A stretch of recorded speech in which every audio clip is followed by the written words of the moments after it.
এদিকে আজকের সবচেয়ে বড় খবর, আলহামদুলিল্লাহ, লেবাননে আগ্রাসনের জবাবে ইসরায়েলে যাকে যাকে মিসাইল ছুড়ল ইরান।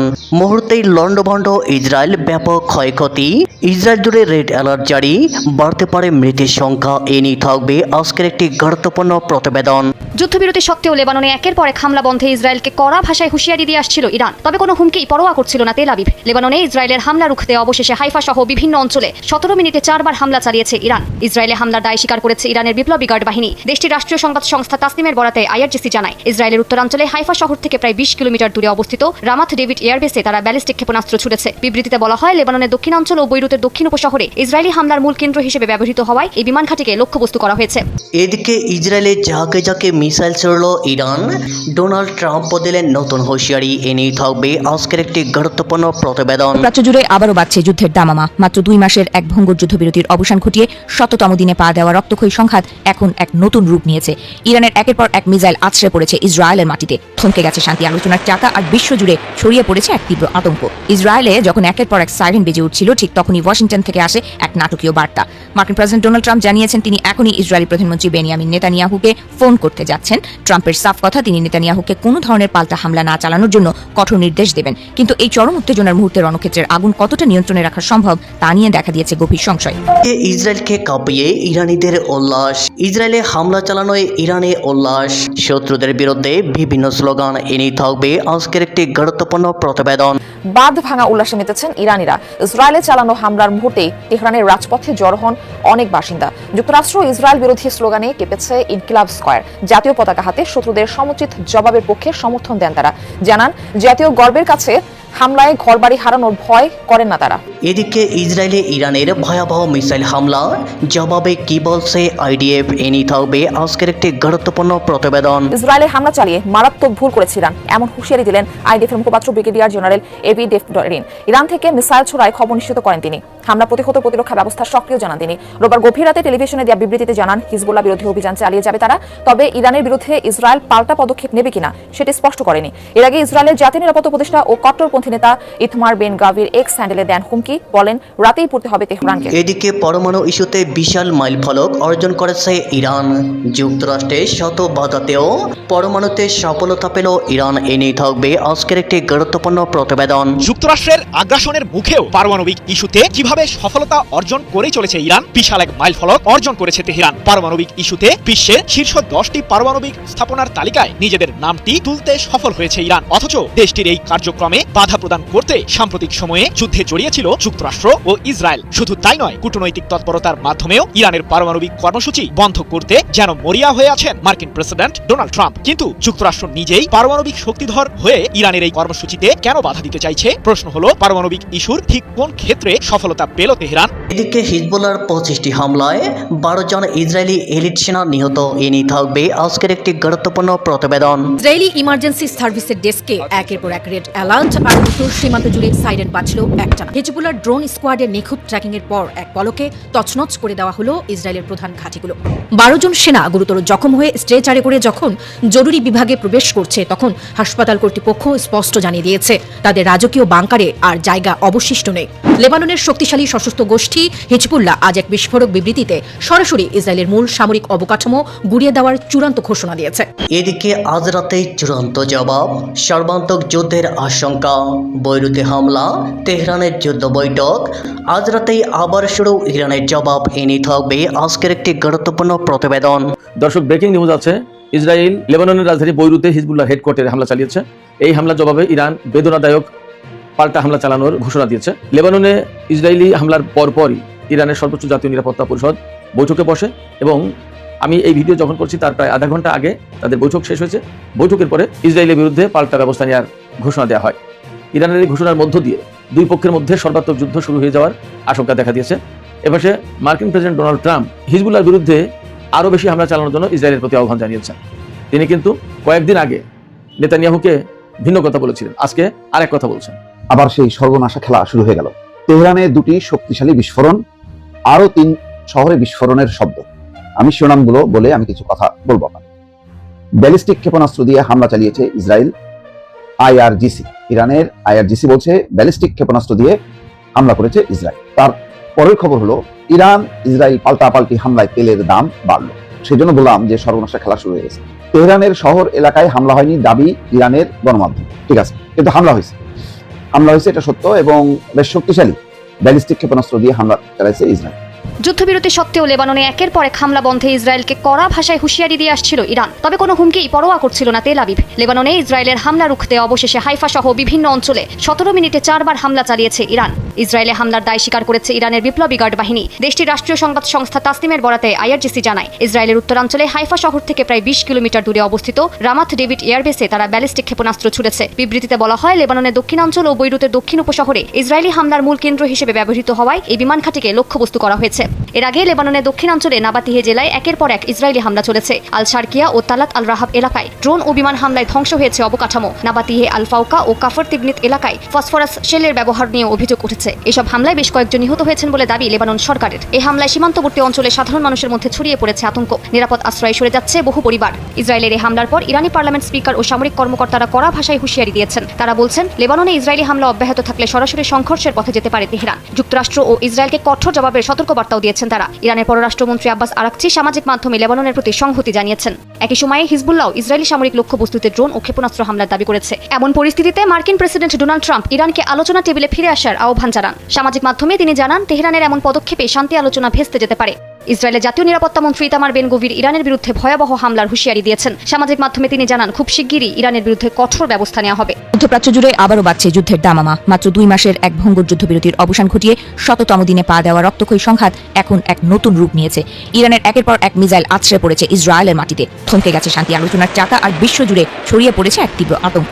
ইসরায়েলে যখন একের পর এক সাইরেন বেজে উঠছিল, ঠিক তখনই ওয়াশিংটন থেকে আসে এক নাটকীয় বার্তা। মার্কিন প্রেসিডেন্ট ডোনাল্ড ট্রাম্প জানিয়েছেন, তিনি এখনই ইসরায়েলি প্রধানমন্ত্রী বেনিয়ামিন নেতানিয়াহুকে ফোন করতে যাচ্ছেন। ট্রাম্পের সাফ কথা, তিনি নেতানিয়াহুকে কোনো ধরনের পাল্টা হামলা না চালানোর জন্য কঠোর নির্দেশ দেবেন। কিন্তু এই চরম উত্তেজনার মুহূর্তে রণক্ষেত্রের আগুন কতটা নিয়ন্ত্রণে রাখা সম্ভব তা নিয়ে দেখা দিয়েছে গভীর সংশয়। এদিকে পরিস্থিতি আরও জটিল করে তুলেছে মার্কিন কমান্ডোদের একটি গোপন অভিযান। সপ্তাহের শেষ ভাগে সমুদ্রের বুক চিরে ইরানি তেল ট্যাঙ্কার জব্দ করেছে মার্কিন বাহিনী। একই সাথে ভূপাতিত করা হয়েছে একাধিক ইরানি ড্রোন। লেবানন সীমান্তে ইসরায়েল এবং হিজবুল্লাহর মধ্যকার সংঘর্ষও এখন এক অভূতপূর্ব মাত্রায় পৌঁছেছে। রণক্ষেত্রের এই একের পর এক আঘাত যেন শান্তি আলোচনার টেবিলে বারুদ ঢেলে দিচ্ছে। অথচ এই চরম অস্থিতিশীলতার মধ্যেও মার্কিন প্রেসিডেন্ট ট্রাম্প দাবি করেছেন, একটি ঐতিহাসিক চুক্তি নাকি একেবারেই হাতের নাগালে। সংবাদ মাধ্যমকে দেওয়া এক সাক্ষাৎকারে তিনি অত্যন্ত আত্মবিশ্বাসের সঙ্গে বলেছেন, দুই পক্ষ সমঝোতার খুব কাছাকাছি চলে এসেছে এবং এখন মাত্র কয়েকটি ছোটখাটো বিষয় নিয়ে অমীমাংসিত আলোচনা বাকি আছে। ট্রাম্পের এই মন্তব্যকে হোয়াইট হাউসের মুখপাত্রও সমর্থন করেছেন এবং তিনি মধ্যপ্রাচ্যের কূটনীতিকদের নেতিবাচক দাবিগুলোকে পুরোপুরি নাকচ করে দিয়েছেন। তো পর্দার ওপারের বাস্তব চিত্রটা সম্পূর্ণ ভিন্ন এবং অনেক বেশি অন্ধকার। মধ্যপ্রাচ্যের উচ্চপদস্থ কূটনীতিক ও কর্মকর্তারা নাম প্রকাশ না করার শর্তে জানিয়েছেন যে দুই দেশের মধ্যে এই মুহূর্তে অর্থপূর্ণ কোনো আলোচনাই চলছে না। হরমুজ প্রণালী পুনর্নিরীক্ষণ, ইরানের পারমাণবিক কর্মসূচি নিয়ে আমেরিকার কড়া শর্ত এবং ইরানের আগাম ফান্ড পাওয়ার দাবি, এই তিনটি প্রধান ইস্যুতে আলোচনা এখন পুরোপুরি অচল হয়ে পড়েছে। এমনকি পাকিস্তান এই পরিস্থিতি শান্ত করতে ইরান সফর করলেও জটিলতা কাটেনি। সবচেয়ে ভীতিজনক পরিস্থিতি তৈরি হয়েছে ট্রাম্পের এক চরম হুঁশিয়ারিকে কেন্দ্র করে। তিনি হুমকি দিয়েছেন, ইরান যদি তাদের সমৃদ্ধ ইউরেনিয়াম মার্কিন বাহিনীর হাতে তুলে না দেয়, তবে সেই পারমাণবিক স্থাপনায় বোমা হামলা চালানো হবে অথবা মার্কিন কমান্ডো পাঠিয়ে তা জোরপূর্বক জব্দ করা হবে। সামরিক বিশেষজ্ঞরা সতর্ক করে দিয়ে বলছেন, পারমাণবিক স্থাপনায় বোমা ফাটলে বাতাসে ছড়িয়ে পড়বে তেজস্ক্রিয় কণা, যা মানুষের ফুসফুস ও পাকস্থলীকে ধীরে ধীরে ধ্বংস করে দেবে। আর কমান্ডো অভিযান চালাতে গেলে মার্কিন বাহিনীকে চরম প্রাণহানির ঝুঁকিতে পড়তে হবে। অর্থনৈতিক দিক থেকেও এই অচলাবস্থা কাটানো কঠিন হয়ে পড়েছে। ইরান দাবি করছে, তাদের অবরুদ্ধ থাকা $24 বিলিয়ন সমপরিমাণ সম্পদ অবিলম্বে খালাস করতে হবে, যা তারা চুক্তির প্রথম শর্ত হিসেবেই দেখতে চায়। অন্যদিকে ট্রাম্প পরিষ্কার জানিয়ে দিয়েছেন, দ্বিতীয় দফার দীর্ঘ আলোচনা শেষ না হওয়া পর্যন্ত ইরানকে $1 দেওয়া হবে না। এই অনড় অবস্থান পুরো অঞ্চলের শান্তি প্রক্রিয়াকে এক অন্ধ গলির দিকে ঠেলে দিচ্ছে। বিশ্বের তাবর তাবর বিশেষজ্ঞরা এখন কেবলই হিসাব মেলাচ্ছেন, এই সংঘাতের শেষ কোথায়। একদিকে যুদ্ধবিরতির চুক্তি টিকিয়ে রাখার শেষ চেষ্টা, অন্যদিকে দুই পরাশক্তি নিজ নিজ অবস্থানে অনড় থাকার এক বিপজ্জনক জেদ। ইসরায়েলের উদ্দেশ্যে ছুটছে মিসাইল, আর সেই দৃশ্য নিচ থেকে দেখছেন হাজার হাজার ইরানি। তেহরানের অভিযান শুরু হতে না হতেই রাজধানীর বুকে পতাকা হাতে ঢল নামে কয়েক হাজার দেশপ্রেমিক নাগরিকের। ইসরায়েলে হামলার খবর পেয়ে রোববার গভীর রাতেই তেহরানের ইনকিলাব স্কোয়ারে জড়ো হতে থাকেন ইরানিরা। জাতীয় পতাকার পাশাপাশি সশস্ত্র গোষ্ঠী হিজবুল্লাহর পতাকা হাতে রাজপথে নামেন তারা। মুহুর্মুহু মিসাইল হামলা দেখে উচ্ছ্বাস প্রকাশ করেন সাধারণ নাগরিকেরা। আমি অনেক অনেক খুশি। ইসরায়েল যদি জবাব দেয়, আশা করছি আমাদের হামলা আরো জোরালো হবে। লেবাননের মানুষদের পাশে দাঁড়ানো উচিত। তারা সবসময় আমাদের পাশে ছিল। যুক্তরাষ্ট্র ও তাদের মিত্রদের এমন জবাব দিতে হবে যাতে তারা আর কখনো এমন ভুল না করে। গর্ববোধ করছি যে এমন সক্ষমতা ও সিদ্ধান্ত গ্রহণের ক্ষমতা এখনো আমাদের কর্মকর্তাদের রয়েছে। এই কারণেই তারা পিছু না হটে ইসরায়েল ও যুক্তরাষ্ট্রকে উপযুক্ত জবাব দিতে পারছে। এ সময় যুক্তরাষ্ট্র ও ইসরায়েল বিরোধী স্লোগান দেন উচ্ছ্বসিত নাগরিকেরা। দাবি করেন পাল্টা হামলা হলেও ভীত নন তারা। জানান দেশের সম্মানের চেয়ে বড় আর কিছুই নেই তাদের কাছে। ঘরবাড়ি ধ্বংসের ভয় করে লাভ নেই, এগুলো আবারও তৈরি করা যাবে, যেমন আগেও হয়েছে। উদ্বেগের কোনো কারণ নেই, কিন্তু জাতীয় গর্ব একবার হারিয়ে গেলে তা আলোচনার মধ্য দিয়ে আর ফিরিয়ে আনা যায় না। যুক্তরাষ্ট্র ও ইসরায়েল ভিন্ন দাবি করলেও বারবারই খামেনি প্রশাসনের সিদ্ধান্তকে সমর্থন জানিয়ে রাজপথে নেমেছেন ইরানিরা। যুক্তরাষ্ট্রের আগ্রাসনের মুখেও পারমাণবিক ইস্যুতে কিভাবে সফলতা অর্জন করে চলেছে ইরান, বিশাল এক মাইলফলক অর্জন করেছে তেহরান। পারমাণবিক ইস্যুতে বিশ্বের শীর্ষ 10টি পারমাণবিক স্থাপনার তালিকায় নিজেদের নামটি তুলতে সফল হয়েছে ইরান। অথচ দেশটির এই কার্যক্রমে বাধা প্রদান করতে সাম্প্রতিক সময়ে যুদ্ধে জড়িয়েছিল যুক্তরাষ্ট্র ও ইসরায়েল। শুধু তাই নয়, কূটনৈতিক তৎপরতার মাধ্যমেও ইরানের পারমাণবিক কর্মসূচি বন্ধ করতে যেন মরিয়া হয়ে আছেন মার্কিন প্রেসিডেন্ট ডোনাল্ড ট্রাম্প। কিন্তু যুক্তরাষ্ট্র নিজেই পারমাণবিক শক্তিধর হয়ে ইরানের এই কর্মসূচিতে কেন বাধা দিতে চাইছে? প্রশ্ন হলো, পারমাণবিক ইস্যুর ঠিক কোন ক্ষেত্রে সফলতা পেল তেহরান? প্রায় 9 মাস আগেই পারমাণবিক অস্ত্র তৈরিতে সফল হতো ইরান। সম্প্রতি এমন চাঞ্চল্যকর তথ্যই দিয়েছেন মার্কিন প্রেসিডেন্ট ট্রাম্প। ঠিক এ কারণেই নাকি ইসরায়েলকে সাথে নিয়ে ইরানের বিরুদ্ধে বারবার আগ্রাসনে জড়িয়েছে মার্কিন কেন্দ্রীয় কমান্ড। কিন্তু সফলতার মাপকাঠিতে নিজেদের পরিকল্পনাতেই যেন পিছিয়ে পড়েছে ইহুদিবাদীরা। বিশ্লেষকদের দাবি, ইরানের বিরুদ্ধে সাম্প্রতিক সময়ে যুদ্ধে জড়িয়ে ব্যাপক ক্ষতির মুখে পড়েছে যুক্তরাষ্ট্র। বিশেষ করে মধ্যপ্রাচ্যে নিজেদের সামরিক স্থাপনাগুলোর অস্তিত্ব নিয়েই এখন সংকটে রয়েছে মার্কিন প্রশাসন। এদিকে ইরানের কাছে থাকা প্রায় 440 কেজি ওজনের সমৃদ্ধ ইউরেনিয়ামকে ঘিরে বহুদিন ধরেই নানান ষড়যন্ত্র করে আসছে পশ্চিমারা। সম্প্রতি জাতিসংঘের পরমাণু পর্যবেক্ষক সংস্থা IAEA জানিয়েছে যে 60%-এরও বেশি মাত্রার প্রায় 200 কেজি ওজনের সমৃদ্ধ ইউরেনিয়াম কেবলমাত্র ইস্পাহান পারমাণবিক কেন্দ্রেই গচ্ছিত রেখেছে ইরান। তবে সেগুলোকে ধ্বংস করা যুক্তরাষ্ট্রের বাংকার বাস্টার বোমার ক্ষেত্রেও প্রায় অসম্ভব বলেই দাবি IAEA এর।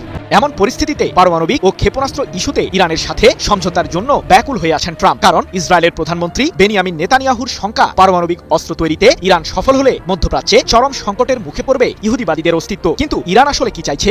ইহুদিবাদীরা যদি আবারও ইরানের বিরুদ্ধে যুদ্ধে জড়ায়, তাহলে ইউরেনিয়ামের সমৃদ্ধকরণের স্তর 90% উন্নীত করতে দ্বিধা করবে না তেহরান। সম্প্রতি এমন হুঁশিয়ারি দিয়েছিলেন ইরানের পার্লামেন্টের জাতীয় নিরাপত্তা ও পররাষ্ট্র নীতি বিষয়ক কমিশনের মুখপাত্র ইব্রাহিম রেজাই। যদিও দেশটি পারমাণবিক অস্ত্র তৈরি না করার অবস্থানে অটল। তবে যুক্তরাষ্ট্র ও ইসরায়েলের তুমুল আগ্রাসনের মুখেও পারমাণবিক বিদ্যুৎ খাতে সফলতা অর্জনে পিছিয়ে নেই ইরান। এ প্রসঙ্গে ইরানের পরমাণু শক্তি সংস্থার প্রধান মোহাম্মদ ইসলামি বলেছেন, বুশেহর পারমাণবিক বিদ্যুৎ কেন্দ্র বিশ্বের শীর্ষ 10টি পারমাণবিক স্থাপনার মধ্যে স্থান করে নিয়েছে। মূলত নিরাপত্তা ও কার্যকারিতার দিক থেকেই এমন সফলতা পেয়েছে আমাদের এই স্থাপনাটি। এটি আমাদের কাছে একটি মাইলফলক। এর মাধ্যমে একটি বিষয় স্পষ্ট যে ইহুদিবাদীদের আগ্রাসনের মুখেও দৃঢ় অবস্থানে রয়েছে তেহরান। 7 জুন এক প্রতিবেদনে বিষয়টি নিশ্চিত করেছে ইরানের রাষ্ট্রীয় সম্প্রচার মাধ্যম প্রেস টিভি। ইসরায়েলি ইমার্জেন্সি সার্ভিসের ডেস্কে একের পর এক রেড অ্যালার্ট আর উত্তর সীমান্ত জুড়ে সাইরেন বাজছিল একটানা। হিজবুল্লাহর ড্রোন স্কোয়াডের নিখুঁত ট্র্যাকিং এর পর এক পলকে তছনছ করে দেওয়া হলো ইসরায়েলের প্রধান ঘাঁটিগুলো। 12 জন সেনা গুরুতর জখম হয়ে স্ট্রেচারে করে যখন জরুরি বিভাগে প্রবেশ করছে, তখন হাসপাতাল কর্তৃপক্ষ স্পষ্ট জানিয়ে দিয়েছে তাদের রাজকীয় বাংকারে আর জায়গা অবশিষ্ট নেই। লেবাননের শক্তিশালী সশস্ত্র গোষ্ঠী হিজবুল্লাহ আজ এক বিস্ফোরক বিবৃতিতে সরাসরি ইসরায়েলের মূল সামরিক অবকাঠামো গুড়িয়ে দেওয়ার চূড়ান্ত ঘোষণা দিয়েছে। হিজবুল্লাহর অফিসিয়াল স্টেটমেন্ট অনুযায়ী তাদের জানবাজ স্কোয়াড শনিবার দিন জুড়ে ইসরায়েলি সেনা এবং তাদের কৌশলগত স্থাপনা লক্ষ্য করে একযোগে রেকর্ড সংখ্যক অন্তত 25টি সফল ও বিধ্বংসী অপারেশন পরিচালনা করেছে। হিজবুল্লাহর এই অভূতপূর্ব ও প্রলয়ঙ্করী ফায়ার পাওয়ারের সামনে ইসরায়েলি ডিফেন্স ফোর্স সম্পূর্ণ দিশেহারা হয়ে পড়েছে। সীমান্তের ওপারে থাকা ইসরায়েলের প্রধান সামরিক ঘাঁটি এবং যেখানে বিপুল সংখ্যক IDF সৈন্য সমাবেশের মাধ্যমে আগ্রাসনের ছক কষছিল, হিজবুল্লাহ নিখুঁত ড্রোন ও রকেট হামলায় সেই সুনির্দিষ্ট সমাবেশগুলো এই মুহূর্তে ধ্বংসস্তূপে পরিণত হয়েছে। তবে সবচেয়ে আতঙ্ক তৈরি হয়েছে হিজবুল্লাহর অনগ্রাউন্ড নিখুঁত ইনফিল্ট্রেশনের রুদ্ধশ্বাস দৃশ্য দেখে। লেবাননের হাদ্দাতা শহরের উপকণ্ঠে প্রহররত ইসরায়েলি সেনাবাহিনীর গর্ব সেই বিখ্যাত ও দুর্ভেদ্য মেরকাভা ট্যাঙ্ক লক্ষ্য করে হিজবুল্লাহ যোদ্ধারা একটি মারণঘাতী অ্যান্টি ট্যাঙ্ক মিসাইল লক করে। নিখুঁত গাইডেন্সে রকেটটি আছড়ে পড়ার সাথে সাথে $1 বিলিয়ন মেরকাভা ট্যাঙ্কটি জ্বলন্ত কয়লার স্তূপে পরিণত হয়। একই সাথে ইহমোর আল সাকিফ অঞ্চলের রণাঙ্গনে থাকা ইসরায়েলি সেনা ব্যারাক ও সমাবেশে চালানো গোলন্দাজ হামলায় অন্তত 12 জন ইসরায়েলি সেনা গুরুতরভাবে জখম ও রক্তাক্ত হয়েছে। রণাঙ্গনের গোপন তথ্য বলছে, এই বিপুল পরিমাণ আহত সৈন্যদের জরুরি চিকিৎসার জন্য যখন উত্তর ইসরায়েলের ট্রমা সেন্টারগুলোতে নিয়ে যাওয়া হচ্ছে, তখন হাসপাতাল কর্তৃপক্ষ স্পষ্ট জানিয়ে দিয়েছে নতুন রোগীদের শয্যা দেওয়ার মতো ন্যূনতম জায়গা বা সিট তাদের আর অবশিষ্ট নেই। আবার সেই সর্বনাশা খেলা শুরু হয়ে গেল। তেহরানে 2টি শক্তিশালী বিস্ফোরণ, আরো 3 শহরে বিস্ফোরণের শব্দ। আমি শিরোনামগুলো বলে আমি কিছু কথা বলবো। ব্যালিস্টিক ক্ষেপণাস্ত্র দিয়ে হামলা চালিয়েছে ইসরায়েল। IRGC, ইরানের IRGC বলছে ব্যালিস্টিক ক্ষেপণাস্ত্র দিয়ে হামলা করেছে ইসরায়েল। তার পরের খবর হলো ইরান ইসরায়েল পাল্টাপাল্টি হামলায় তেলের দাম বাড়লো। সেজন্য বললাম যে সর্বনাশা খেলা শুরু হয়ে গেছে। তেহরানের শহর এলাকায় হামলা হয়নি দাবি ইরানের গণমাধ্যম, ঠিক আছে, কিন্তু হামলা হয়েছে এটা সত্য এবং বেশ শক্তিশালী। ব্যালিস্টিক ক্ষেপণাস্ত্র দিয়ে হামলা চালাইছে ইসরায়েল। দেখেন আমেরিকা কি চালাকি করতেছে। এখন ট্রাম্প নেতানিয়াহুকে বলছে যে পাল্টা হামলা না চালাইতে, মানে প্রথমে ইরানের হামলাটাকেই ধরতেছে হামলা, ওই হামলাটাকে ধরে বলতেছে পাল্টা হামলা না চালাতে। আচ্ছা, প্রথমে তো ব্যালিস্টিক ক্ষেপণাস্ত্র তারা নিক্ষেপ করছে। ইরান কি কোথাও হয়েছে এরকম যে প্রথমে সে হামলা চালাইছে? কোথাও হয় না। ইসরায়েল চালায়, তারপরে তার পাল্টা হামলা চালায়। পাল্টা হামলা চালানোর পর ওই ইসরায়েল কি হামলা চালালো সেটা কাউন্ট করতেছে না ডোনাল্ড ট্রাম্প। সে বলতেছে যে আমি নেতানিয়াহুর সঙ্গে ফোনে কথা বলবো যে পাল্টা হামলা যাতে না চালানো হয়। তো তাই হয়েছে, কিন্তু মানে এই কথা কি শুনছে? সে তো হামলা চালাইছে। এই যে ইরান যে হামলা করলো ইসরায়েল কেন করলো? কারণ হচ্ছে লেবাননের কালকে থেকে একেবারে বৈরুতে রাজধানীতে এসে হামলা চালানো শুরু করছে ব্যাপকভাবে। কিসের যুদ্ধবিরতি, কিসের আলোচনা? তার ইরান তখনই বলছে যে হামলা বন্ধ করো, কারণ এই এখন যে আলোচনা চলতেছে এটা পুরো মধ্যপ্রাচ্য জুড়ে, কিন্তু সে কথা তো শুনে নেই, যার কারণে ইরান হামলা চালাইছে। আর পাল্টা হচ্ছে সে ব্যালিস্টিক ক্ষেপণাস্ত্র দিয়ে হামলা চালাইছে। এখন একটাই ঘটনা যে আমেরিকা একটু পেছনে সরে এখন ইসরায়েলকে লেলাই দিল, ঘটনাটা তাই করে। আবার যখন তীব্র পাল্টাপাল্টি হবে তখন আবার আমেরিকা যুক্ত হবে ইসরায়েলকে সাপোর্ট করার জন্য। ঘুরে ফিরে কিন্তু দেখবেন যে ইসরায়েলের বিপক্ষে কখনোই থাকে না আমেরিকা, একটা ঘটনা নেই, নজির নাই। এখন মানে এখন যেহেতু আলোচনা চলতেছে, চাপের মুখে আছে, আভ্যন্তরীণ ভাবেও চাপ যে ইরানের সাথে যুদ্ধ জড়ানো যাবে না, সুতরাং ইসরায়েলকে এখন বলছে যে এখন মার্চ করো। আবার লেবাননের যুদ্ধবিরতি এখন বলতেছে ওখানে সার্জিক্যাল স্ট্রাইক করতে, অর্থাৎ সুনির্দিষ্ট লক্ষ্যবস্তুতে সেই হিজবুল্লাহর লক্ষ্যবস্তুতে হামলা করো। হিজবুল্লাহর লক্ষ্যবস্তুতে হামলা করা মানেই তো লেবাননে হামলা, সার্জিক্যাল স্ট্রাইক শব্দটা সম্ভবত। তো তার মানে এই যে লেবাননে হামলা হচ্ছে এখানেও আমেরিকার মধ্যে, তারপরে যে ব্যালিস্টিক ক্ষেপণাস্ত্র ছুড়লো ইসরায়েল, এখানেও হচ্ছে আমেরিকার ভূমিকা। কিন্তু উপরে এখন ভাব দেখাইতেছে যে না আমরা না, এবং বলতেছে ইরানকে বলতেছে আলোচনা টেবিলে চলে আসার জন্য। এই নানা রকম দ্বিমুখিতা দ্বিচারিতার কারণে পরিস্থিতি হঠাৎ করে আবার নাজুক হলো এবং ওই সর্বনাশটা সেটাই তেলের দাম বাড়তে থাকবে এবং ধারণা করা যায় আজকে কালকের মধ্যে পরিস্থিতি আরো অবনতি হবে। কি মানে পাকিস্তানের দৌড়ঝাঁপ লাভ হচ্ছে না, এমন একটা কৌশল হতে পারে যে এবারে তো তারা শেষবারের মতন চাপ দিচ্ছে ইরানকে যে আলোচনা টেবিলে আসতে হবে, চুক্তি সই করতে হবে। তো ইরান তো কখনো বলেনি যে আলোচনা করবো না, সে তো বলছে যে আমাদের জব্দ সম্পদ ফিরে দাও। সেখানে বলছে এই জব্দ সম্পদ নাকি পরে হবে, চুক্তির পরে। আগে চুক্তিতে অন্তর্ভুক্ত হইতে হবে। তার মানে আসলে ওই যুদ্ধ অবস্থা টিকায় থাকলেই মধ্যপ্রাচ্য কাবু থাকবে, ইসরায়েল দাপট দেখাবে এবং আমেরিকা তার স্বার্থ আদায় করবে। এই হচ্ছে বিষয়। ব্রেকিং নিউজ আছে, ইসরায়েল লেবাননের রাজধানী বৈরুতে হিজবুল্লাহ হেডকোয়ার্টারে হামলা চালিয়েছে। এই হামলার জবাবে ইরান বেদনাদায়ক পাল্টা হামলা চালানোর ঘোষণা দিয়েছে। লেবাননে ইসরায়েলি হামলার পরপরই ইরানের সর্বোচ্চ জাতীয় নিরাপত্তা পরিষদ বৈঠকে বসে এবং আমি এই ভিডিও যখন করছি তার প্রায় আধা ঘন্টা আগে তাদের বৈঠক শেষ হয়েছে। বৈঠকের পরে ইসরায়েলের বিরুদ্ধে পাল্টা ব্যবস্থা নেওয়ার ঘোষণা দেওয়া হয়। ইরানের এই ঘোষণার মধ্য দিয়ে দুই পক্ষের মধ্যে সর্বাত্মক যুদ্ধ শুরু হয়ে যাওয়ার আশঙ্কা দেখা দিয়েছে। এপাশে মার্কিন প্রেসিডেন্ট ডোনাল্ড ট্রাম্প হিজবুল্লাহর বিরুদ্ধে আরও বেশি হামলা চালানোর জন্য ইসরায়েলের প্রতি আহ্বান জানিয়েছেন। তিনি কিন্তু কয়েকদিন আগে নেতানিয়াহুকে ভিন্ন কথা বলেছিলেন, আজকে আরেক কথা বলছেন। এদিকে হরমুজ প্রণালীতে ইরান একেবারে আনুষ্ঠানিকভাবে টোল আদায় শুরু করেছে। প্রতি জাহাজ থেকে $1.5 থেকে $2 মিলিয়ন অর্থাৎ 15 লাখ থেকে 20 লাখ ডলার আদায় করা হচ্ছে। সুপ্রিয় দর্শক, এই বিষয়গুলো নিয়ে এখনকার ভিডিওতে বিস্তারিত আলোচনা করব। আশা করি আপনারা শেষ পর্যন্ত সঙ্গে থাকবেন। আর ভিডিও ভালো লাগলে আপনারা লাইক কমেন্ট শেয়ার করে সাথে থাকবেন, চ্যানেলটি সাবস্ক্রাইব করে পাশে থাকবেন প্লিজ। দর্শক চলুন বিস্তারিত আলোচনা করি। বাংলাদেশ টাইম একেবারে সন্ধ্যার শুরুর দিকে ইসরায়েল লেবাননের রাজধানী বৈরুতের দাহিয়া এলাকায় হিজবুল্লাহর সদর দপ্তরে ইসরায়েল ভয়াবহ হামলা চালিয়েছে। বিভিন্ন খবর থেকে জানা যাচ্ছে যে 3টি শক্তিশালী ক্ষেপণাস্ত্র দিয়ে সেখানে হামলা চালিয়েছে এবং ইসরায়েলের পক্ষ থেকে পরিষ্কার করে বলাই হয়েছে যে তারা হিজবুল্লাহর সদর দপ্তরে হামলা চালিয়েছে। এখন সদর দপ্তরে হামলা চালানোর মানে হচ্ছে হিজবুল্লাহর বড় বড় কর্মকর্তা, উচ্চ পর্যায়ের শীর্ষ পর্যায়ের যারা কর্মকর্তা তারা হয়তো সেখানে থাকতে পারেন, এমন একটা আশঙ্কার কথা তো থাকে। সেক্ষেত্রে এই পর্যন্ত এখনো জানা যায়নি যে সেখানে হতাহতের কি রকম কি ঘটনা ঘটেছে। তো প্রাথমিক খবরে জানা গিয়েছিল যে একজন নিহত এবং 2 জন বা কয়েকজন আহত হয়েছে, তবে তাদের পরিচয় হিজবুল্লাহর সদস্য বা যোদ্ধা কিনা এটা পরিষ্কার না। যাই হোক, এই হামলার পরপরই ইরানের সর্বোচ্চ জাতীয় নিরাপত্তা পরিষদ বৈঠকে বসার কারণ হচ্ছে ইরান আগেই ঘোষণা করেছে যে বৈরুতে হিজবুল্লাহ সদর দপ্তরে বা বৈরুতে যদি ইসরায়েল হামলা চালায় তাহলে ইরান ইসরায়েলের বিরুদ্ধে পাল্টা হামলা শুরু করবে। এর যুক্তি হিসেবে ইরান যেটা বলছিল সেটা হচ্ছে যে ইরানের সাথে আমেরিকার যে যুদ্ধবিরতি চুক্তি হয়েছে তার ভিতরে লেবানন আছে, অর্থাৎ লেবাননেও সব ধরনের হামলা বন্ধ রাখতে হবে, ইসরায়েল কোনো হামলা চালাতে পারবে না। এই চুক্তি কিন্তু ইরানের সাথে আমেরিকার আছে। আবার সম্প্রতি ইসরায়েল এবং লেবানন যুদ্ধবিরতি চুক্তি করেছে, আমেরিকার মধ্যস্থতায় ওয়াশিংটনে হয়েছে সেই চুক্তি। অথচ ইসরায়েল তারপরে থেকে একদিনও লেবাননে হামলা বন্ধ করেনি এবং তারা বেসিক্যালি ওই যুদ্ধবিরতি চুক্তি ইসরায়েল রাষ্ট্র হিসেবে তারা তো একটা পক্ষ, তারা এই চুক্তি মান্য করেনি, এই চুক্তি মানেনি, তার মানে তারা প্রতিদিন হামলা চালিয়ে যাচ্ছে। তো এইরকম একটা প্রেক্ষাপটে ইরান আজকে ঘোষণা করেছে, সর্বোচ্চ জাতীয় নিরাপত্তা পরিষদের বৈঠকের পরে ইরানের জাতীয় নিরাপত্তা ও পররাষ্ট্র নীতি বিষয়ক সংসদীয় কমিটির মুখপাত্র ইব্রাহিম রেজাই এক্সে দেয়া পোস্টে তিনি ঘোষণা করেছেন, তিনি এইভাবে বলেছেন, পাগলা কুকুরকে তাকে শিকল দিয়ে বাঁধতে হবে এবং তার জায়গায় আনতে হবে। অতএব আজকে রাতে আকাশের দিকে আপনারা খেয়াল রাখুন, কি হচ্ছে দেখতে থাকুন। এবং তিনি বলেছেন ইসরায়েলের বিরুদ্ধে একেবারে বেদনাদায়ক প্রতিশোধ নেওয়া হবে। এপাশে লেবাননের রাজধানী বৈরুতের জনগণকে যে শহর খালি করার নির্দেশ দিয়েছিল ইসরায়েল আগের দিন, এই মাসের প্রথম সপ্তাহ দিকে, আজকে তো জুনের 7 তারিখ, প্রথম দিকে ইসরায়েল এই নির্দেশনা দিয়েছিল। তখন কিন্তু ইরান পাল্টা হুমকি দেওয়ার পর মার্কিন প্রেসিডেন্ট ইসরায়েলের প্রধানমন্ত্রী নেতানিয়াহুকে হামলা থেকে বিরত থাকার জন্য অনুরোধ জানিয়েছিলেন। তো তারপর থেকে বৈরুতের লোকজন কিন্তু শহর ছাড়েনি এবং তারা বলেছে যে আমরা কোনো তাঁবুতে, ব্রিজের নিচেই, খোলা আকাশের নিচেই আমরা কোথাও বসবাস করতে চাই না, আমরা এই শহরেই থাকবো এবং তাতে যদি মৃত্যু আসে তা আসবে। সে কারণে রাজধানী বৈরুতের কোনো লোকজন শহর ছেড়ে চলে যায়নি। এখন তারা বলছে যে আমরা দেখতে চাই হিজবুল্লাহ কি পাল্টা ব্যবস্থা নেয় ইসরায়েলের বিরুদ্ধে এবং ইরানও কি ব্যবস্থা নেয় সেটা আমরা দেখতে চাই। সেক্ষেত্রে লেবাননের জনগণের পক্ষ থেকে এখন ইরান এবং হিজবুল্লাহর উপর একরকমের একটা চাপ আছে। এই চাপ থাকার কারণে এখন ইরানকে অবশ্যই ইসরায়েলের বিরুদ্ধে একটা হয়তো ব্যবস্থা নিতে হবে, কারণ জনগণের চাপ আছে।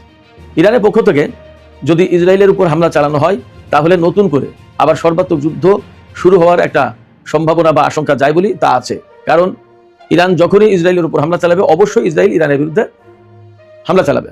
মার্কিন প্রেসিডেন্ট ডোনাল্ড ট্রাম্প এনবিসি নিউজকে দেওয়া সাক্ষাৎকারে বলেছেন যে আরও বেশি করে হিজবুল্লাহর বিরুদ্ধে হামলা চালানো উচিত এবং সেই সাক্ষাৎকার আজ রোববার প্রচারিত হয়েছে টেলিভিশন চ্যানেলে।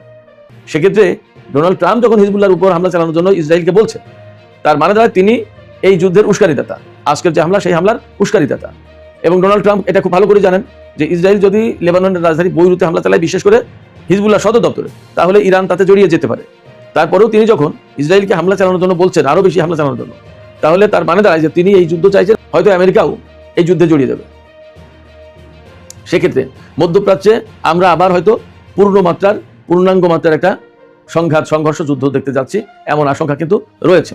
দুঃখজনক হচ্ছে ইসরায়েল লেবাননে এই হামলা যখন চালালো তখন কিন্তু ইরান এবং আমেরিকা চুক্তির খুব কাছাকাছি বলে ধারণা করা হচ্ছিল। ট্রাম্পের পক্ষ থেকেও বলা হচ্ছিল, আবার পাকিস্তানের স্বরাষ্ট্রমন্ত্রী ইরান সফরে গেছে, সেখানে নানামুখী আলোচনা হচ্ছে, কথাবার্তা হচ্ছে। ঠিক সেই মুহূর্তে ইসরায়েল এই হামলা চালালো। তার মানে ধরে নেওয়া যাচ্ছে যে ইরান এবং আমেরিকা যখন চুক্তির খুব কাছাকাছি তখন ইসরায়েল এই হামলা চালিয়ে এই চুক্তিটাকে আবার বানচাল করে দেওয়ার ব্যবস্থা করলো। ইসরায়েল বেসিক্যালি আমেরিকার সাথে ইরানের কোনো চুক্তি হোক এটা চাইছে না। এখন প্রশ্ন হচ্ছে ইসরায়েল এই চুক্তি বানচাল করে দেওয়ার ব্যবস্থা করলো কি করলো না। সম্ভবত ইরান সেটা গুরুত্ব দিয়ে দেখবে না, বরং এখানে গুরুত্ব দিয়ে দেখার কথা লেবাননের পরিস্থিতি, লেবাননের জনগণ এবং হিজবুল্লাহর সদস্যদের। সেক্ষেত্রে ইসরায়েল যে হামলা চালিয়েছে তার পাল্টা জবাব ইরানের পক্ষ থেকে দেওয়ার কথা, হওয়ার কথা। দেখা যাক কি হয়, আমরা পরিস্থিতি দেখতে থাকি। এদিকে ইরানের জনগণ চুক্তির ব্যাপারে কি ধরনের মনোভাব পোষণ করে সেই বিষয়ে একটা জনমত জরিপ প্রকাশ করেছে তেহরান বিশ্ববিদ্যালয়, এই জনমত জরিপের কাজে সহযোগিতা করেছে। এই জনমত জরিপে দেখা যায় যে ইরানের 80%, শতকরা 80% মানুষ মনে করে যে আমেরিকার সাথে ইরান যদি চুক্তি করে তাহলে চুক্তি হয়তো হলো, কিন্তু আমেরিকা চূড়ান্ত পরিণতিতে বা চূড়ান্ত বিচারে এই চুক্তি মেনে চলবে তার কোনো গ্যারান্টি নেই, তার নিশ্চয়তা নেই, সেই সম্ভাবনা কম। এই জায়গা থেকে শতকরা 54% মানুষ মনে করে আমেরিকার সাথে চুক্তি করা উচিতই হবে না, দরকারই নেই। এই জরিপের ভেতর দিয়ে ইরানের জনগণের মনোভাব, দৃষ্টিভঙ্গি এবং মতামত কিন্তু একদম পরিষ্কার হয়েছে। সেক্ষেত্রে আমার মনে হয় যে ইরান সরকার বিষয়টাকে যথেষ্ট গুরুত্ব দেবে, কারণ দেশের জনগণ যখন আমেরিকার সাথে চুক্তি চায় না বা মনে করে যে আমেরিকা চুক্তি মেনে চলবে না, তাহলে ইরান এত গুরুত্ব দিয়ে সেই চুক্তি কেন করতে দেবে? ব্যাপারটা আমার মনে হয় যে ইরান এইভাবে ভাববে। এবং সারা বিশ্ব থেকে বেশিরভাগ মানুষ কিন্তু, আমি এই পর্যন্ত যত জনমত জরিপ দেখলাম বা আমার সাথে ব্যক্তিগতভাবে যত মানুষের কথা হয়, তাদের বেশিরভাগেরই মতামত যে আমেরিকার সাথে ইরানের আসলে চুক্তি করার কোনো প্রয়োজনই নেই, এটা কোনো অর্থবহ কার্যকর কোনো চুক্তি হবে না। সেক্ষেত্রে চুক্তি না করে বরং অন্য ব্যবস্থা, অন্য পথ বেছে নেওয়া উচিত। সুপ্রিয় দর্শক, আপনাদের কাছেও আমি এই আলোচনার ভেতরেই প্রশ্ন রাখলাম যে আসলে আপনারা কি মনে করেন? আপনারা কমনলি এই বিষয়ে একটা জবাব দেন যে আসলে ইরানের কি করা উচিত, চুক্তির পথে যাওয়া উচিত নাকি যুদ্ধের পথ বেছে দেওয়া উচিত নাকি চুপ থাকা উচিত? সুপ্রিয় দর্শক, যুদ্ধ প্রসঙ্গ থেকে আমি এখন একটু হরমুজ প্রণালীর প্রসঙ্গে চলে আসছি। হরমুজ প্রণালীতে ইরান আনুষ্ঠানিকভাবে টোল আদায় শুরু করেছে। এতদিন তো বিভিন্নভাবে টুকটাক করে করছিল, এখন একেবারে আনুষ্ঠানিকভাবে টোল আদায় শুরু করেছে। ইরানের পক্ষ থেকে ইরানের ফার্স্ট নিউজে খবরটা এসেছে যে ইরান জানিয়েছে যে প্রতি জাহাজে $1.5 মিলিয়ন থেকে $2 মিলিয়ন চার্জ করা হচ্ছে। সম্ভবত জাহাজ বুঝে যেগুলো বড় বেশি তেল বা বেশি পণ্য বহন করছে সেগুলোকে $20 লাখ, আর যেগুলো একটু তুলনামূলক সেগুলোকে $15 লাখ টোল ধরা হচ্ছে। এবং এই টোল একদম আনুষ্ঠানিকভাবে আদায় করা হচ্ছে। ফার্স্ট নিউজে প্রকাশিত ওই খবরে বলা হয়েছে যে ইরান এইভাবে যদি টোল আদায় করে তাহলে বছরে ম্যাক্সিমাম $7.5 বিলিয়ন অর্থাৎ $750 কোটি আয় করবে। ইরান বলছে এই ইনকাম খুব বড় না, এটা অনেক বড় ব্যাপার তা কিন্তু না, খুব বড় অঙ্কের অর্থ না, বাট এই টোল আদায় অব্যাহত রাখা হবে এই কারণে যে এটা অর্থাৎ হরমুজ প্রণালী যে ইরানের জাতীয় সার্বভৌমত্বের পার্ট, এটা ইরানের নিজস্ব সম্পদ, এর উপর ইরানের মালিকানা বহাল আছে, এইটা প্রমাণ করার জন্য, এটা ধরে রাখার জন্য, এটা দেখানোর জন্য। সেক্ষেত্রে ইরানের পক্ষ থেকে হরমুজ প্রণালীতে টোল আদায়ের ব্যাপারটা এটা বহাল থাকবে এবং এই জায়গা থেকে ইরান সরে যাবে না, এটা মোটামুটি পরিষ্কার। শুধু তাই না, ইরানের পক্ষ থেকে একেবারে এই হরমুজ প্রণালী ম্যানেজমেন্ট অথরিটি গঠন করা হয়েছে এবং সেই অথরিটি একদম নিরাপত্তা দিয়ে জাহাজ পার করে দিচ্ছে। খবরে বলা হচ্ছে যে ইরানের পক্ষ থেকে ইরানের সামরিক বাহিনী, বিশেষ করে IRGC, এই যে সমস্ত জাহাজ টোল দিয়ে ইরানের অনুমতি নিয়ে হরমুজ প্রণালী পার হচ্ছে, তাদেরকে ইরানের সামরিক বাহিনীর পক্ষ থেকে একদম সেফ প্যাসেজ অর্থাৎ নিরাপদ রুট চলাচলের জন্য নিরাপত্তা দেওয়া হচ্ছে। দর্শক, সর্বশেষ পর্যায়ে আরেকটি খবর আপনাদের জানিয়ে শেষ করবো, সেটি হচ্ছে যে ওপেকের পক্ষ থেকে জুলাই মাসের জন্য 1,88,000 ব্যারেল তেল বেশি উত্তোলনের অনুমোদন দেওয়া হয়েছে। অর্থাৎ ওপেকে যে সমস্ত সদস্য দেশ আছে সবাই মিলে মোট 1,88,000 ব্যারেল তেল বেশি উৎপাদন করতে পারবে।